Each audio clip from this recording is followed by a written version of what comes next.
Okay, so today we're going to add some more vocabulary in. So our next vocab is the median of a triangle. And so what that is that is a segment whose endpoints are a vertex. So here would be the vertex, and then the midpoint of the opposite side. So here would be the midpoint of that side, and we can tell because it has the tick marks here that that's going to be the midpoint. So that would be a median of a triangle. Now, when the medians are concurrent, that means that the median is 2/3 the distance from each vertex to the midpoint of the opposite side. So if we're looking here at this picture, we see that DJ is the median. So that means that DC is going to be 2/3 of DJ. And that also is going to mean that CJ would then be 1/3 of DJ. Just with EC, we've got that's going to be 2/3 of the whole EG, which is going to mean that CG would be 1/3 of EG. And similar concept for FC is going to be 2/3 of FH. So when all the medians are concurrent, where they're concurrent at, their point of concurrency, that is called the centroid of the triangle. So this vocab is going to be really important in this section, and knowing if it says to find the centroid, that you're finding medians. If it says to find the orthocenter, then that's going to mean you're going to be finding the altitude, which we'll talk about here in a minute.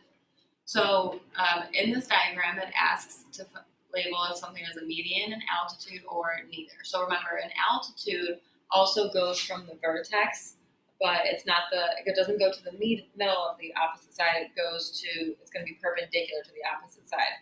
So we're looking at an example here. So AD, this line here, that is the median. So it goes from the vertex, and then it's the middle because of the tick marks here. So that's going to be a median. EG, we don't really have any information. It doesn't come from a vertex, but it does cut AC in half. But that doesn't meet any requirements for the median or the altitude, so that's going to be neither. And CF, we see it comes from a vertex, and then it's perpendicular to its opposite side, AB, so that's what an altitude is.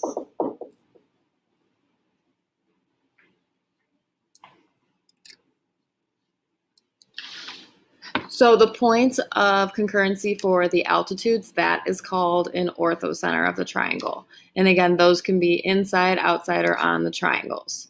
So just a summary of the last 2 days is if we have the perpendicular bisectors of the triangles, those are called circumcenter. If we have the angle bisectors where they're concurrent at, that is called the incenter.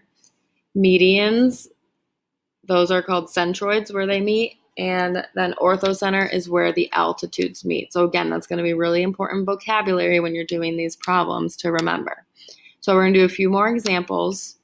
So we're actually going to change these points here. We're going to change them to 1, 3, 2, 7, and 6, 3. So we're going to go ahead and plot those.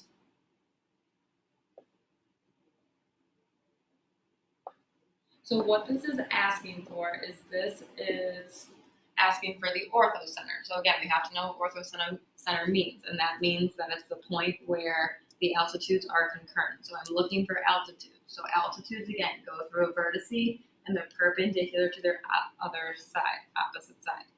So we're gonna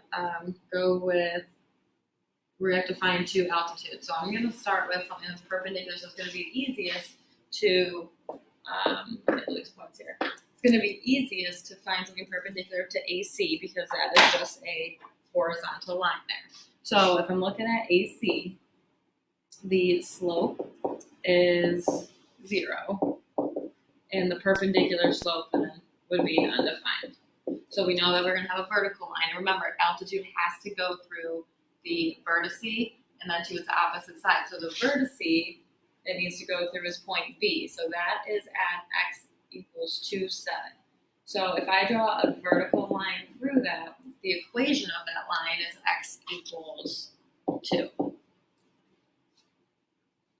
So that's one of our lines, and again, that's going to be perpendicular to AC here. So then I just need to find one more. So I'm going to do BC next. I'm going to find the altitude through A, and then it's going to be perpendicular to BC. So what I need to do is I need to first start with my slope of BC. So my slope of BC is going to be up 1, 2, 3, 4 over 1, 2, 3, 4, and it's going down, so it's -1.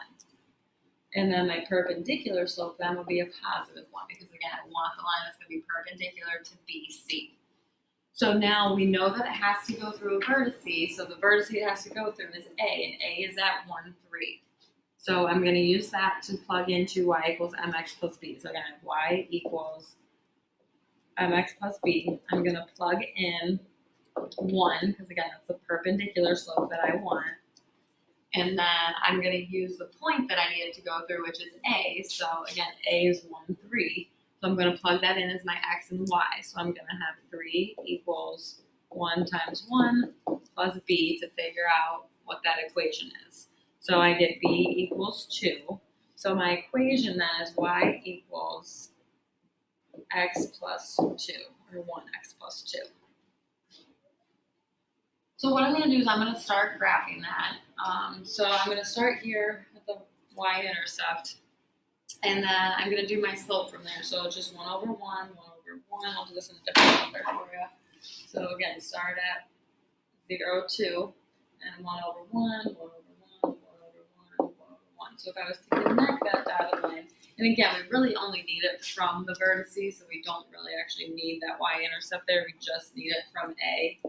And then if we see here, where those two cross at, my green and my blue line, that is 2, 4. So then that's going to be the orthocenter. And again, you only need to do 2 altitudes. You don't need to do all 3.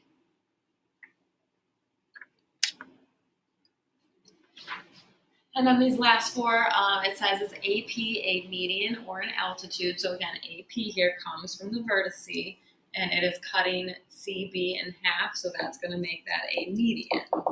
And then remember, with the medians, we get that concurrency medians theorem. So we know that AK is 2/3 of KP, or AP. So with that being said, it says that AP is 18, so what's KP? Well, if AK is 2/3, that means that KP is 1/3 of AP. So 1/3 of 18, so KP will be 6. And then on the next one, it says BK equals 15, and what is KU?